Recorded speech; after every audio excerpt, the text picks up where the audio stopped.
Right, hello everybody, welcome back to Brew and Babble. Richard, hi, thanks for joining. I'm going to get straight into it. So, the first thing I want to talk about today is a couple of weeks back I actually spoke about the Alex Reed's Tarot thing. I mentioned it. I didn't really want to get into it because I felt it was old news by that stage. There was a whole backlash that started in the playground that is witch talk between well, amongst a small group of people that were just throwing insults back and forth, and it eventually became nothing to do with Alex Reed's Tarot and just their own little witch war that was going on. But at the time, I actually mentioned that, yes, a lot of people felt betrayed because they'd been following this person, and she had a huge, huge following, like 1 million followers thereabouts.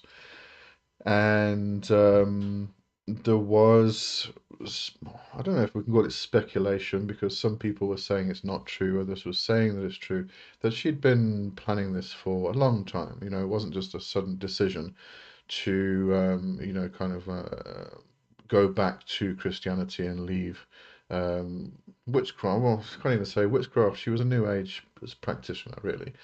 But she did a lot of tarot readings, and she was apparently very good at it, and a lot of people followed her and knew about it. But regarding that specifically, she herself actually apparently said, this hasn't been an overnight change. This has been a gradual journey that has slowly changed the way that I see my life and my faith, unfolding over nearly a year. This is before she went public with the whole thing. So, yeah, she misled people. The other thing I also mentioned then was that it she's not one of the people that kind of switch back to Christianity and then starts ripping into witchcraft and the occult and everything else. Wrong. Now she's doing it. So yes, there's a lot of backlash with this one. But basically, if you don't know the story, it's Alexandra Ashcroft. Um, she went by Alex Reed's Tarot at the time, and she's converted back to Christianity and all this crap, and she's rebranded herself at Alex Courage in Christ. She said her farewell post said, "Jesus Christ has saved my life, and I can no longer ignore that reality." Um, but yeah, but what happened was that there was a whole witch war that went on between somebody called Ruby Magdalene and a guy uh, called Charm. They were passing insults back and forth. So I'm not even going to bother getting into that because it's just bloody ridiculous. There is, however, one story that's coming out of this which is probably worth keeping an eye on. Ruby Magdalene and Charm and a lot of other people I saw. What's her name? Dr. Serafima Wojciech, I think her name is. Very good channel, by the way, on TikTok. She's a historian. Great stuff. Um, so they believe that it's a part of a coordinated, funded influencer campaign backed by evangelical venture capital and donor networks, specifically targeting Gen Z women in esoteric spiritual spaces. So I just want to flag that because I'll probably keep an eye on that one. But apart from that, I mean, I can't even be bothered to get into this. Uh, there's little witch wars that are going on. Not really much there else there either. Okay, so anyway, I'll keep you updated with that one just in case it gets interesting. Now, to some more serious stuff. So, Ghana's anti-witchcraft accusations bill, this still remains stalled in Parliament. 6 years after the killing that was supposed to actually force the issue. In 2020, there was a 90-year-old Akua Dente. She was beaten to death. She, I believe, yeah, I believe it was an old woman, was beaten to death in the Kafaba community after being publicly accused of witchcraft, a case that sparked national outrage and calls for legal reform. Yet Ghana still has no law explicitly criminalizing witchcraft accusations. Amnesty International says the delay has left hundreds of accused people, overwhelmingly older women, stranded in informal witch camps in the country's north.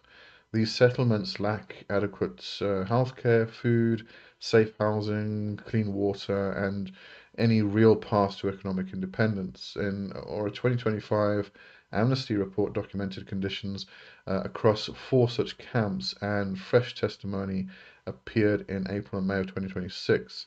Shows little has actually changed. A petition launched by Amnesty in November 2025, pushing Parliament to finally pass the bill, has collected nearly 19,000 signatures, but nothing's obviously being done. Advocates argue that without a specific law, accusers face little deterrent, and victims have almost no legal recourse. This was a not serious story, but it's quite interesting. So, Supreme Court, I've got no actual pinpointed location though. No, can't see it here. Um, this might come up again later in later news anyway, so we'll see if I can get anything else with that. But the Supreme Court has agreed to hear a case centered on an Orthodox Jewish prayer group that could reshape legal protections for private religious gatherings nationwide, including Wiccan and pagan covens. The case turns on when a home-based religious gathering becomes subject to local zoning regulation, an issue that reaches well beyond the Jewish community at its center. Wild Hunt, the website that gathers a lot of news regarding the pagan community, flagged the case specifically because many covens and other minority faith groups deliberately keep their gathering locations private, meeting in members' homes rather than public houses of worship, precisely to avoid harassment, discrimination, or unwanted attention. A ruling that narrows protections for home worship could expose these groups to new zoning challenges. A ruling that broadens them could offer covens firmer legal ground to meet privately without fear of local government interference, which I think is a very good thing. So yeah, I'm going to keep an eye on that one as well, hopefully. If they should actually come and sit around here at my place. There's a Wednesday Christian gathering that gets extremely loud, like 2 flats away from me, so it gets quite fun. All right. This story about Rebecca Spears is a former nurse and coordinator at Signature Healthcare at Tanbark in Lexington, Kentucky, has sued the facility for religious discrimination and retaliation in Fayette Circuit Court. Spears, a practicing Wiccan, started at the nursing home in June 2021. According to the lawsuit, things turned in April 2023 when facility administrator Israel Ray questioned why she skipped the Christian prayers held during morning staff meetings. When Spears explained she was Wiccan and didn't share those beliefs, Ray was reportedly offended and began freezing her out, barring her from the meetings, isolating her from co-workers, and cutting her off from work-related information she needed to do her job. Spears says she filed internal complaints about both unsafe conditions and the religious discrimination, but the facility never investigated. In May 2023, she was told she was being terminated for vague conduct and behavior reasons, and that she was no longer a good fit. Yeah, this goes everywhere around the world. People who are being discriminated against for being witches, Wiccans, etc., etc. It's here in South Africa as well. There's a lot of people that just it's discrimination. But what the problem is, half the time they don't get fired. They just get there's a certain term for it, and I've forgotten what it is now. but your workplace is made to feel so uncomfortable that you don't want to be there anymore, and you eventually just resign instead of getting fired because the process is a lot easier for the company.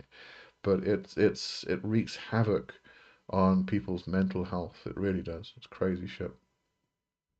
All right, then books. Get into the arts. Let's just go over to the chat quickly. Psycats here, hello. Love the sleep, hello. Thanks for joining. And Pastor Semper, hello, hello. Pastor said witchcraft is illegal in Russia. Didn't know it. I wasn't sure about Russia, but yeah, it is illegal in a variety of different countries. And it's the whole problem is it's based on such old laws, and they haven't been challenged. I mean, we've got laws here in South Africa, a similar thing that they just need to be turned around. But it's insane. That's what happens when witchcraft becomes a trend. Very true. Yeah. All right. So books, apart from what I've mentioned in the past, there is Llewellyn's 2026 Witch's Companion, which just dropped. That's 25 articles covering wealth magic, everyday rituals, sustainable foraging, and working with power places in nature. There's the Practical Witches Almanac of 2026, which is Green Witchcraft by Friday Gladheart. Um, and Llewellyn's already got the 2027 Sabbath's Almanac, if you're interested in that. Not something I've ever bothered picking up myself. Um, did some of the chats just disappear? What happened there?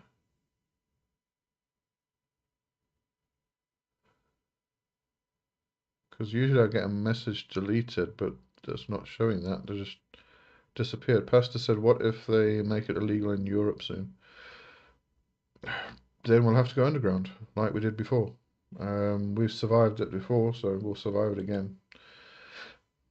Um, all right, sorry, movies. There's a few witch horror titles which are coming out in 2026. There's Hokum, which is a horror writer scatters his parents' ashes at a haunted Irish inn, witch legend attached. And The Calling Witch, a sibling pair terrorized by their late mother's most sinister book. They're both smaller genre titles, rather than major studio releases. So probably actually a bit closer to, what reality actually brings us. Love said we're still here. Okay, that's good. No, it wasn't that I disappeared. Messages in the chat disappeared, and it was a bit odd. Pastor said, "Yeah, I usually delete my." Oh, okay, no, it's no problem. Just when people delete them, I usually get a thing that says "message deleted," and it wasn't showing that. So, oh, it's because I'm looking at it from the Streamlabs desktop thing, not the actual YouTube thing. That's probably why. Okay, that explains that. All right. Then still in the arts department, the arts and exhibitions. The Queer Arcana, Art, Magic, and Spirit is on view at the Palm Springs Art Museum. It's started in March 28 and it's running through to October 18th this year. So there's plenty of runway if listeners or if you want to catch it. Um, the show pulls together work from 35 artists spanning over a century, from 1909 to 2026, exploring how queer artists across generations have used magic, esoteric spirituality, and occult knowledge as tools for survival, resistance, and world building. It's not narrowly witchcraft focused. The pieces range across Western occultism, witchcraft and goddess worship, Christian mysticism, New Age practices drawing on Eastern philosophy, and shamanic traditions rooted in indigenous knowledge. Um, it's part of the museum's Q Plus Art initiative, which centers LGBTQ plus artists and histories more broadly. So this exhibition sits inside a larger institutional commitment rather than being a one-off. I definitely thought that was worth mentioning. Because, you know, a lot of people say, oh, witchcraft isn't political. Yeah, bloody well is. And this, you know, the displaying through art survival and the resistance and all such things, I thought was a very worthy thing to mention. That's it for that news. My personal news, before I get to that. Okay. Psycat said YouTube shenanigans. No, it's okay. It was just my shenanigans. So my personal news, I've got. It was requested that I start a masterclass on the Ars Goetia, calling the actual spirits of the Goetia, and such things. And I have launched that. It's available for to if you want to go book. It's on my website under masterclasses. That's going to be a 4-month masterclass.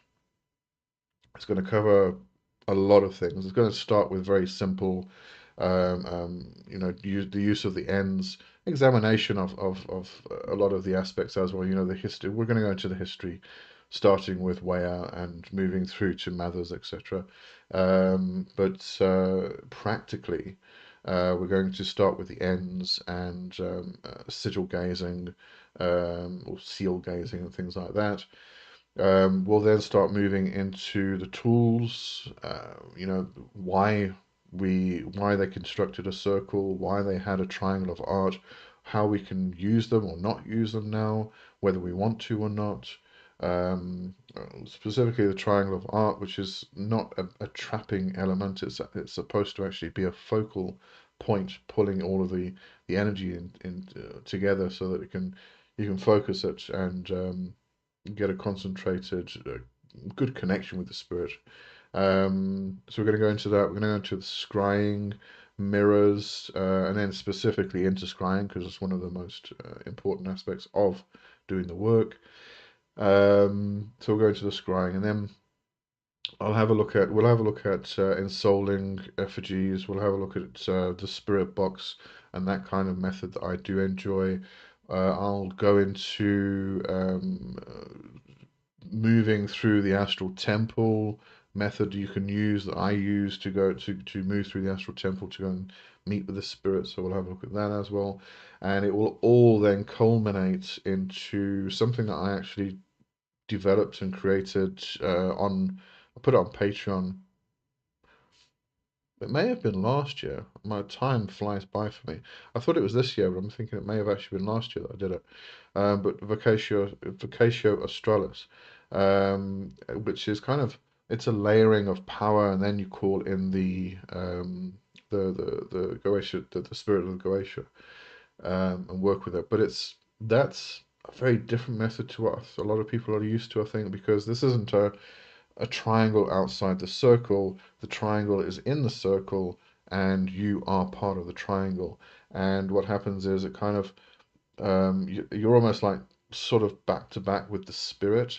So what the communication that's going through the triangle is kind of going into the other world, enveloping over there, and you have then direct communication with the spirit itself. But yeah, we'll get into that in the masterclass. So that's what I have launched. Month one script and everything is all ready to go for the actual Zoom call. So I'll catch up with the others. But as I said before, all of the material's there. I've put the material out so many times. So it's just I'm just gathering it and putting it all into a neat little understandable package, really. Phileas, hello Phileas. Finally made it on a live. I'm being bad though. I'm in a work meeting. Oh, you naughty boy. Well, this is actually the end of this live. So As I've said before, if anybody has any questions, drop them in the chat. Or well, the chat's going to be finished now, but you can drop them in the comments afterwards, and I'll reply to them in a short or something like that. So yeah, that's it for this week, and I'll see everybody next week. But I'll see everybody for Brew and Babble next week, but I'll see everybody on Thursday, hopefully, for Hedge and History. Okay. Well, you can catch it on Thursday. Okay, there you go. I'm just trying to remember what's going. Oh, on Thursday I'm going to be talking about the Pillars of Cornwall, which is going to be fun. So going back into some history and some people that kind of came out of that history and had a good influence on what we do nowadays.